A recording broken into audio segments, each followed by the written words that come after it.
Brian, this is not a retirement. This is just a celebration of a man that has given of himself to the city of LaVerne. So this is admiration for what he's done, what he's given us. So this is very little that we can give to him. The Chamber of Commerce has had tremendous success because of Brian being out in the forefront, his public relations. People know who Brian McNerney is. So this is not a retirement. This is just a pat on the back, a very simple thank you, and may the rest of his life just be as enjoyable as the last 10 years have been for us.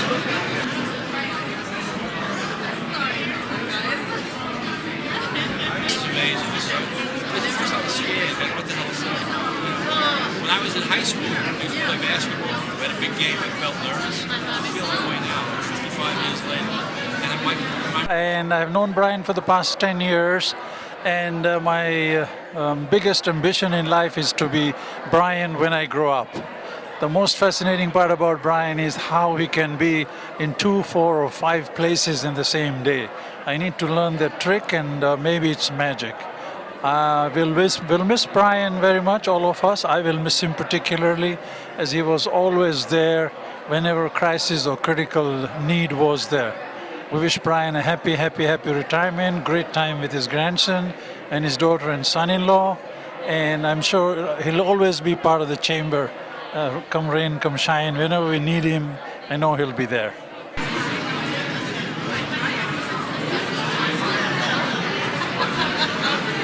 He's been the face and the voice of the chamber for many years. He's probably the main reason most of us joined the chamber. He's been a champion for all our cause over these years, our personal cheerleader, and kept it all together for everybody. We've enjoyed his companionship, his camaraderie, his leadership, and he's had a pure heart with everything he's done for us, and we're going to miss him dearly. So wish him well. He is going to join the phase where every day is a Saturday, and I wish him a lot of luck. Good luck, Brian. Bye-bye.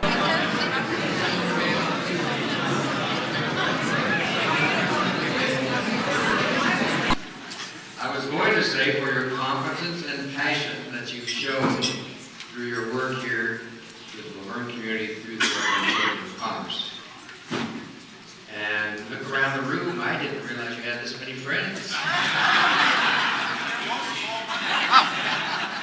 The check hasn't cleared yet. He paid for everybody's admission, is that what you said? With a check? And we call him Little Brian Sherrill.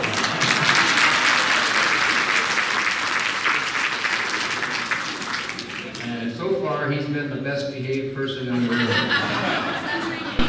Let's pray together. Our Father in heaven, in your word, the Bible, you tell us how you form us and knit us together in our mother's womb.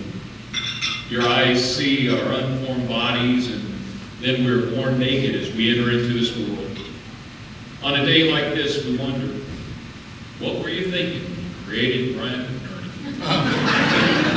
You formed this jolly Irish man full of kindness and encouragement, and gave him that New York accent that adds to his mystique. And in our opinion, that Dos Equis guy in the commercials comes in second place as most interesting man in the world behind our Brian. In fact, I heard that Dos Equis guy is also retiring, being replaced by someone else, and we're thinking maybe that's Brian's next gig. And as Brian proceeds in retirement, there'll be this saying: I was always taught to respect my elders, but it keeps getting harder to find one. Before I present Brian with the proclamation, here's something that I think he has meant to each and every one of us. Aspire to inspire before you inspire. Brian has certainly done that in every stretch of the imagination. We have a plaque that we give out, and I'll read the inscription presented by the LaVerne City Council to Brian McNerney in appreciation of 10 years of dedicated service to the business community and business and citizens of LaVerne. It is dated March 31st, 2016, the day Brian retired. Brian, thank you for everything. All right, Brian.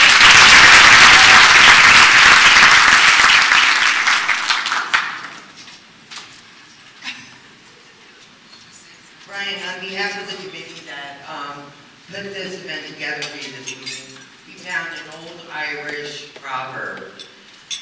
May the winds of fortune sail you. May you sail a gentle sea. May it always be the other guy. Who says, "This drink's on me"?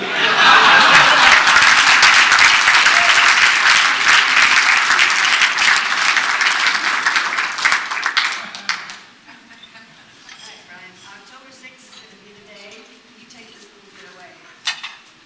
Off to Long Beach you will go, and get your boat to Mexico.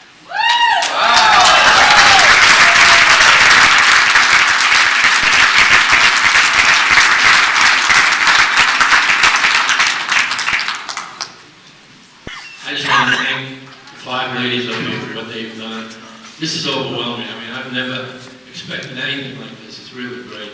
And I know the band part's still coming, so but this is amazing. I really want to thank everybody, especially Annette Leonard. Annette Leonard and I have been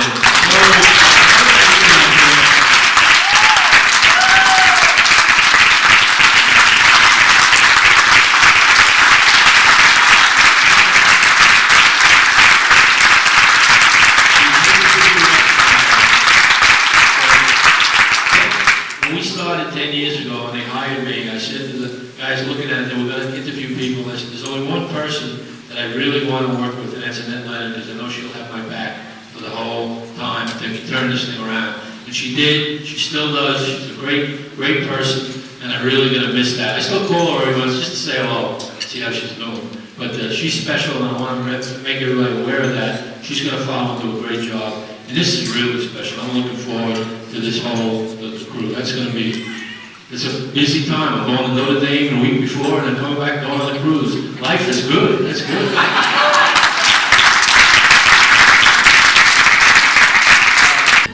Some of you may have heard that Brian is a tad upset at the Dodgers because he can't see them on television unless he has Time Warner cable.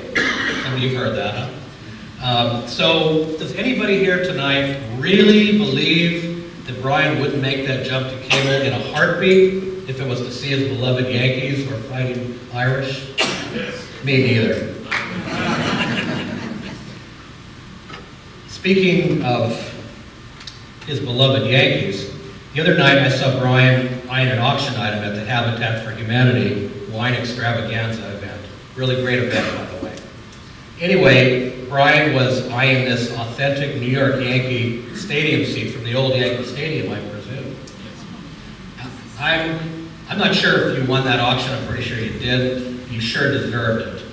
I wasn't able to bid on that particular chair. However, I did locate a New York Yankee bench.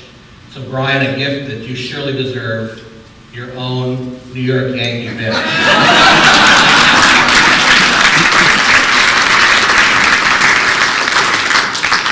Seriously, Brian, you've been a great friend to all of us and a tremendous gift to the City of LaVerne, our chamber, our resident schools, and the LaVerne business community. In 10 relatively short years, you have built a legacy that will last generations. We're also thankful for your efforts and proud to call you our friend. Thanks, Brian. Hi, Brian. God, the past 10 years have been wonderful. I remember the day that Jack and I walked into the chamber, and you were so inviting and helped us so much. There was no doubt in our mind that we were going to join right away. I'm going to miss the chamber weather with you in charge of it. Hopefully the Yankees will have a winning season this year, and I love you.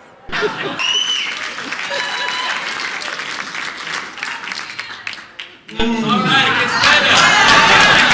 Not complete. I feel so much cooler now. Well, You know, I was thinking about this roast, and I came up with a laundry list to talk about with you.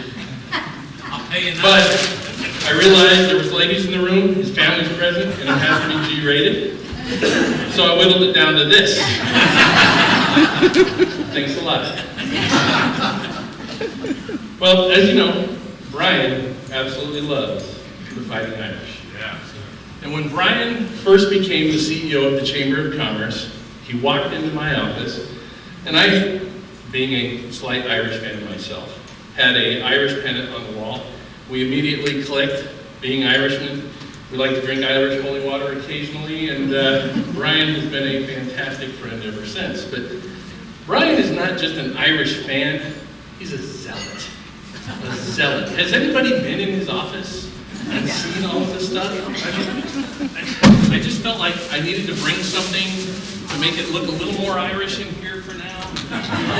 Make it feel a little bit more Irishy. But wait. We're not complete. Oh.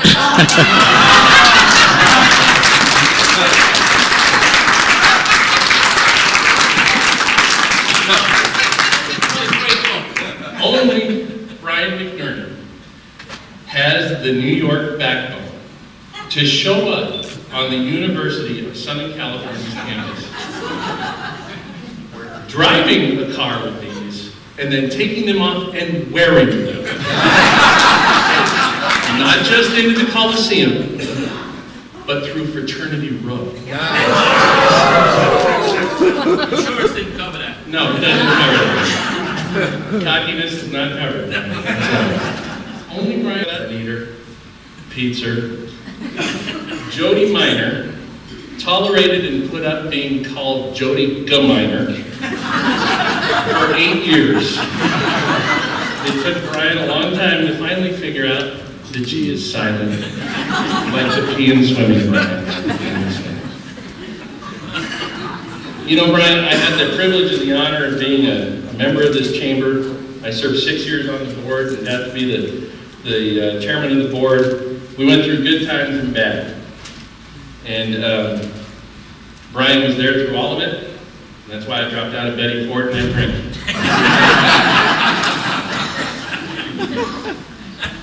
I want to say thank you to Carolyn and Leanne and Maddie, Little B. Thank you for letting him be part of our chamber family. And I know we took a lot of time away from Brian, a lot. Excuse me. I feel like I'm doing a eulogy. He doesn't look very well. Yeah, I know.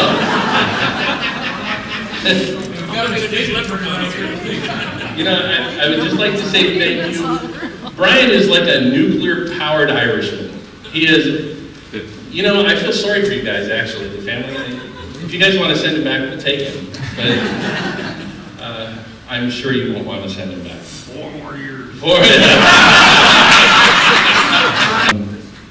For being my friend, my steadfast friend, always. And I want to thank you for all you've done for our chamber, for the businesses of this community, and the individuals of this community. You've touched everybody's heart.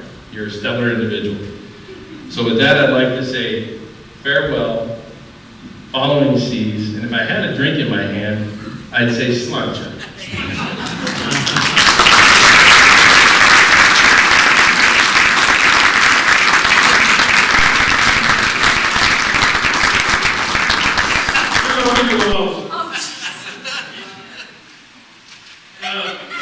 I am Gary O'Howard. I am the lost leprechaun brother of Brian's from another mother. I want to start this off with a couple of limericks for you. There once was a CEO who always put on a show. The event he was feeling and had the audience reeling, but now it's time to go. It's obvious for all to see, he gave us all he had for a fee.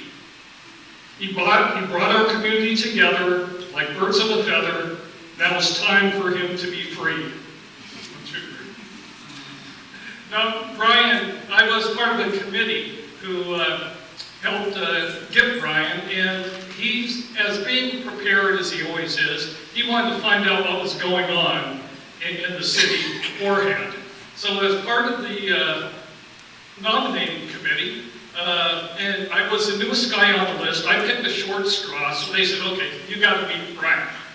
And so we ended up meeting in West LaVerne, a place called Rhodey's. And we went through and we gave, we talked about all the good, bad, the indifferent, and gosh, and he still decided to come. So we're very grateful for that, Brian. Thank you.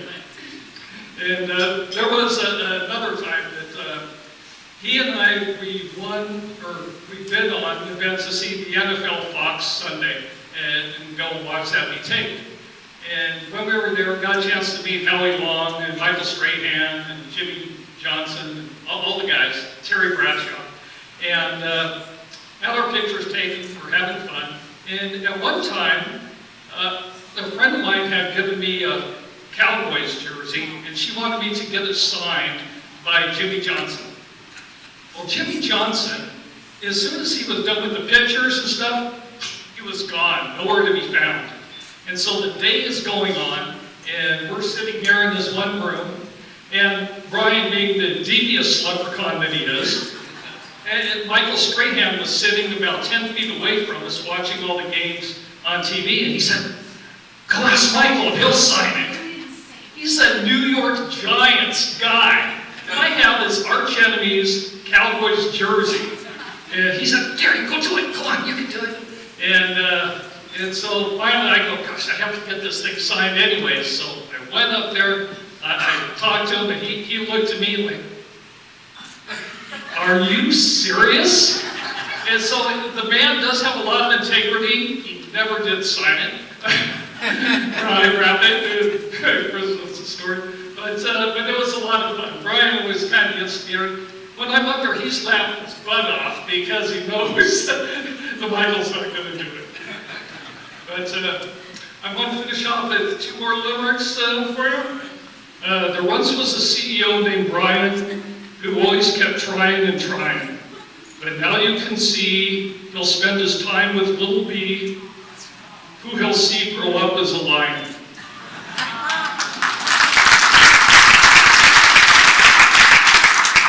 And one more. Today we all get the gist that we are all pretty pissed. Here we are grieving that Brian is leaving, and surely he'll be terribly missed.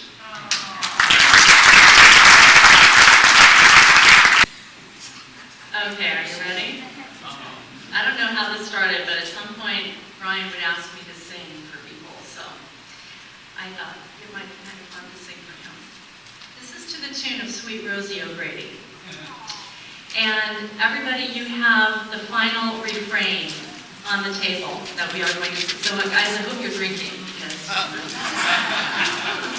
you're going to do it.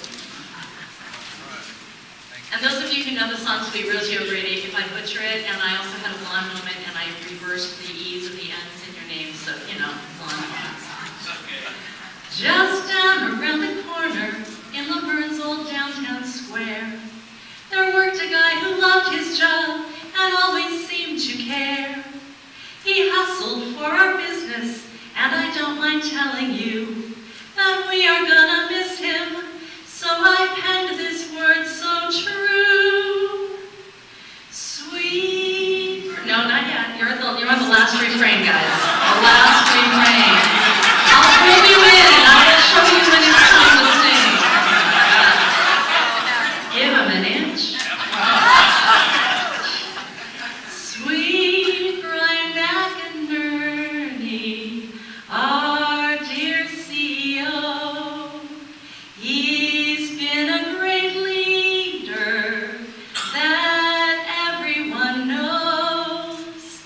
Now that he's retired, how happy he'll be. But how will we live without him?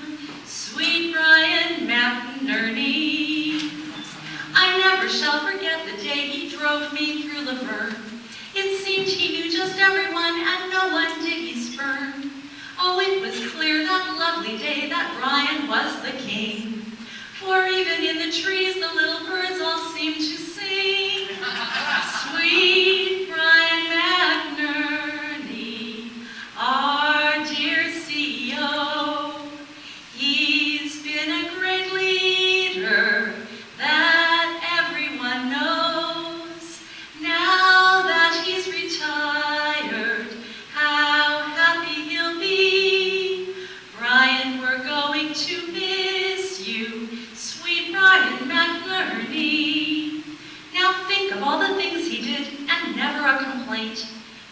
to deal with Mark Levy.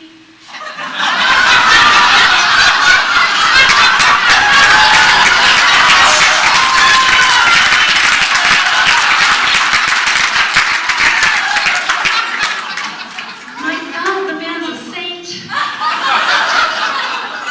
At luncheons, mixers, fanfest, ribbon cuttings, bunco games, he'd leave the TV on and check the score for Notre Dame.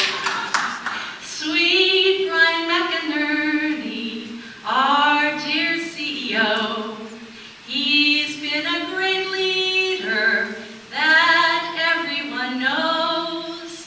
Now that he's retired, how happy he'll be watching his Yankees or Notre Dame to see them defeat SC. And then there was that raffle money and Sweet Brian's way of giving us some clues to know who'd won or lost that day. One time he phoned me just to say my name was drawn, my friend. You could have won 600, but you just did not attend. Sweet Brian McNerney, our dear CEO, boosting our business, promoting with Facebook or video, no longer blasting out emails and no more schlepping around. What is he going to do with all of his extra time found? Now, everyone to Brian is young lady or young man.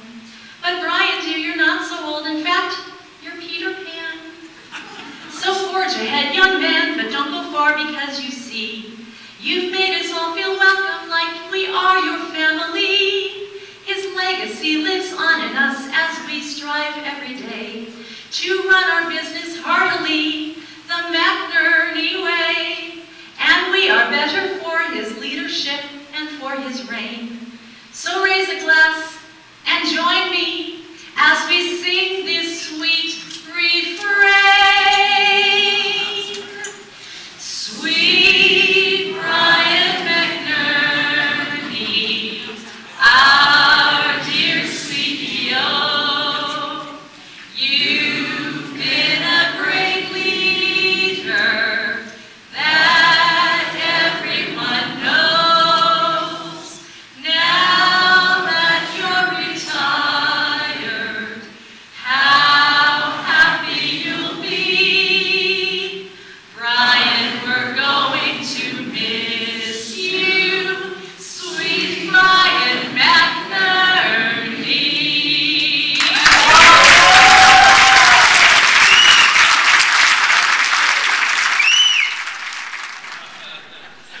I kind of feel like following the other speakers, I'm like George and Ford's fourth husband on their wedding night.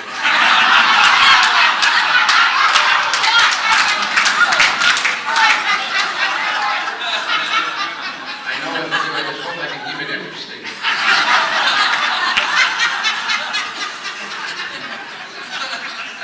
I've been a member of the chamber for a long time, so I'm kind of considered the institutional memory for the organization. And we've been through a lot of execs. See if you guys remember these names. Beth Harris. Yeah. Who was before Beth, John? I wasn't around. I wasn't born. Yeah. Janet Mays for a little bit. LaDonna Passon, and finally Brian. I'd like to share a little bit of Brian's history this evening. John gave you the factual stuff. I'm going to give you the unauthorized biography. I want you to know I've taken great liberty with the facts here. You may not know this, but once Brian was an Olympic wrestler. I know what you're thinking. The years have not been kind to him. But here's the story. There was a legendary wrestling coach in New York, kind of like the John Wooden of wrestling, but with smaller earlobes. The coach got wind of this young wrestler, which was, of course was Brian, and began following him through the junior ranks. Now this coach had never had an Olympic gold medalist, and he was nearing the end of his career, so he set his sights on Brian for his hope, and they began training for the 1960 Olympics. The best wrestler in the world at that time was from Russia, and he had a signature move called the spaghetti leg lock. Once he implemented this move, you could knock it out and the match was over. So Brian and the coach began training, much like the scenes from Rocky, and Brian made the U.S. wrestling team. He goes to the Olympics and he progresses through the brackets, beating the Spaniard and the Swede and the German until he gets to the gold medal match against the Russian. Before the match, the coach emphasized to him, stay out of the spaghetti leg lock. So the match begins and Brian's doing really well. In fact, going into the last round, he's ahead by a point. You may know that in wrestling you get 3 points for a pin, 2 points for a takedown, and 2 points for an escape when you get out of a hold. So before the third round begins, the coach reminds Brian again, stay out of the spaghetti leg lock. The round begins and Brian's doing really well. He's staying away from the Russians. All of a sudden, Brian's arm slips, a leg comes over his torso, another leg around his neck, and he's stuck. He's in the spaghetti leg lock. The Russian gets 2 points for the takedown, so now he's ahead by 1. Brian rolls around for a while trying to get out of this hold, and he just is not getting anywhere. He closes his eyes and grunts and tries to get around, and he still can't get out. When he opens his eyes, there's a crotch right in front of his face.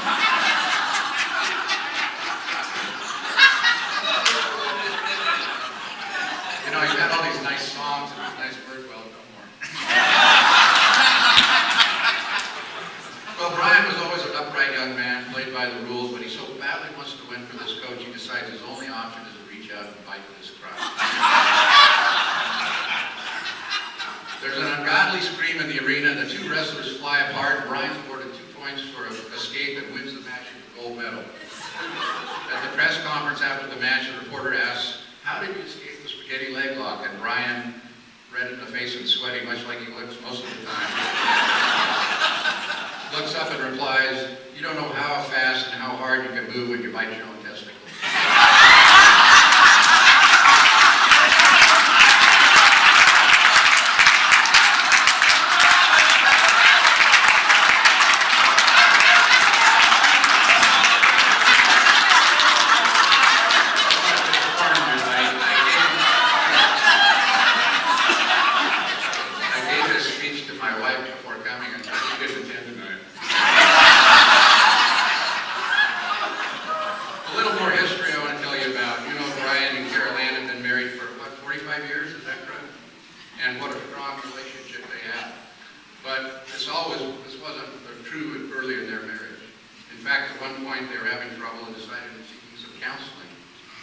Please remember this is an unauthorized biography,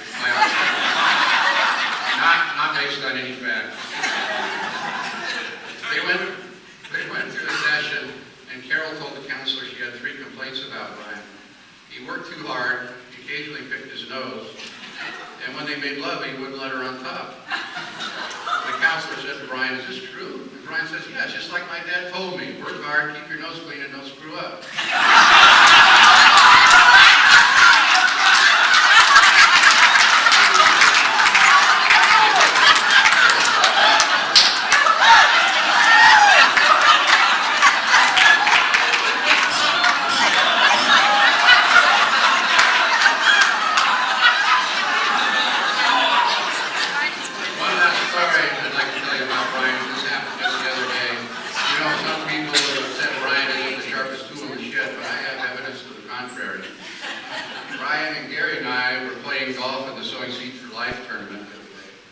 Since we only had 3 people, the tournament gave us a 4th to join, and she was this attractive young woman. And not only was she good looking, but she was a heck of a golfer. And she had a wonderful round of golf that day, and on the 18th green, she had a putt of about 15 feet left for a birdie. And the young woman announced that if she made this putt, it would be the best round of her life, and any of the 3 of us could help her make the putt. She'd take that person out for drinks and dinner. Well, we all know that Gary's very lonely, so he...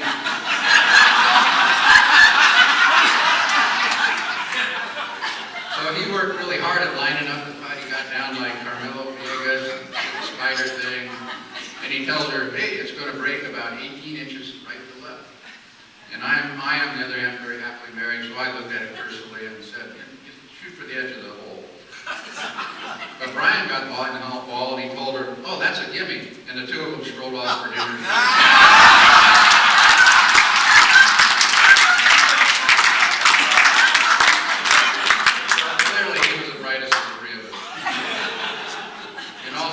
As you know, Brian's been the perfect executive for our chamber, and at times it was he is the John Wooden of that position. He's been a wonderful ambassador for us and promoted and created numerous businesses and become involved in the community. We hate to see him go, but congratulations on your time. Caroline, I'm sorry.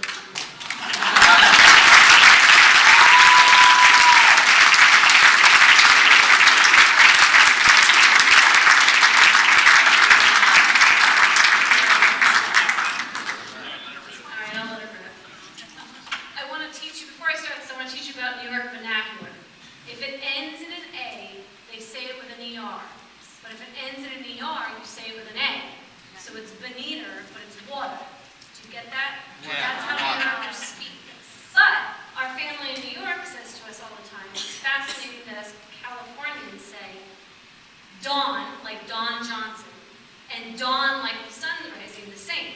But in New York, you say dawn and dawn because there's a W.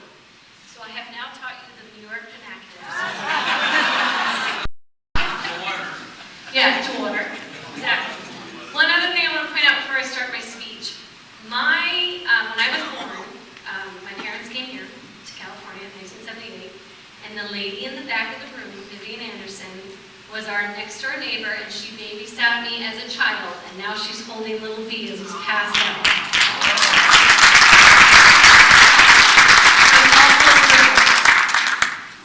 If anyone here should be roasting Dad, it's me. I'm the one and only. I'm Leanne. I'm the daughter.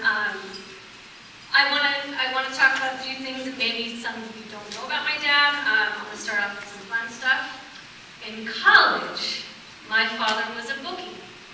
Not only was he a bookie, he threw parties that were so insane that the priest didn't know what to do with him at this college, at this Catholic college, that they called my dear grandmother, wherever you are, you redheaded saint.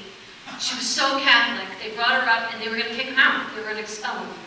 And he talked the priests out of it, like I'm sure you guys can imagine. And just so you guys know, he continued his college education and he graduated. He also was a teacher, as was pointed out earlier, for juvenile delinquents. And in the beginning of his teacher career, they tried to stab him 3 times. 3 separate occasions they tried to stab him. They would hide their razor blades in their ties, because it was a boys' juvenile school.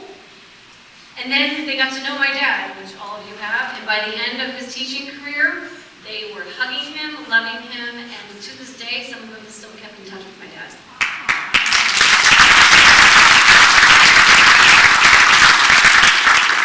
Another fact about my dad has caught 3 baseballs at a baseball game, and all 3 of them at Old Yankee Stadium, and I was a part of one of them. And true story, when the ball came, it was a day game on like a Wednesday, and my mom was watching the game in Long Island with our family. And as the ball came to us, we caught it, and my mother watched it on TV, and I had dyed my hair a little extra red at that time, and my cell phone rang, and I get this call, not congratulations, you caught a ball, it was, I don't like your hair color, it's too red.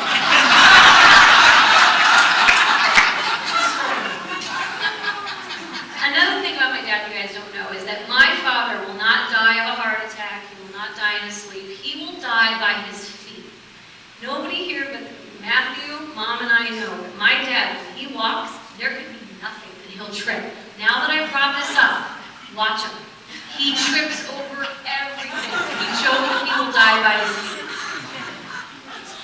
One other thing. My roommate in college was a Laker girl. And one of our agreements was that I would cover her afternoon classes so she could get to the Staples Center to go work. And in turn, she would give me Laker tickets. And the Laker Girl tickets, just so you guys know, is not anything glamorous. It's up by the University of Spoiled Children band up at the top of the stadium. So we would go to the games, and after the games, in my 20s, I would take Dad down to the club with the Laker girls. Dad loved every minute of it, and he got this awesome picture with all the Laker girls, and he had it in his locker at his country club for a long time. But to this day, all those Laker girls I've kept in touch with, they're all mothers and moved on. Who do they ask every time that they send me a message or Facebook me? Not me, not how's my kid, how's Brian? True story. Now, everyone in this room, you're here because you've known Brian for 10 years. Now, I've known him for 37 years, so you can imagine how much I love him. My dad has taught me how to walk. He's taught me how to dance. He's taught me how to ride a bike. He's taught me how to swim. He taught me how to throw a football spiral. Taught me how to catch a baseball. He taught me how to play basketball, which I played until college. And he taught me the general love of competition. He taught me how to tap my first keg in college. And the Irish water is still flowing. He tried to teach me patience. It was a solid attempt, but definitely did not hold. He taught me about business, and he made me the sales executive I am today. I have his hair. I have his eyes. I have his Irish mug. I have his energy and his enthusiasm for life, family, and friends. But most of all, I have a love for this man that is so strong and so deep that I named my son after him. Today, my dad retires from a rewarding career helping the City of LaVerne and all the businesses that are a part of that city.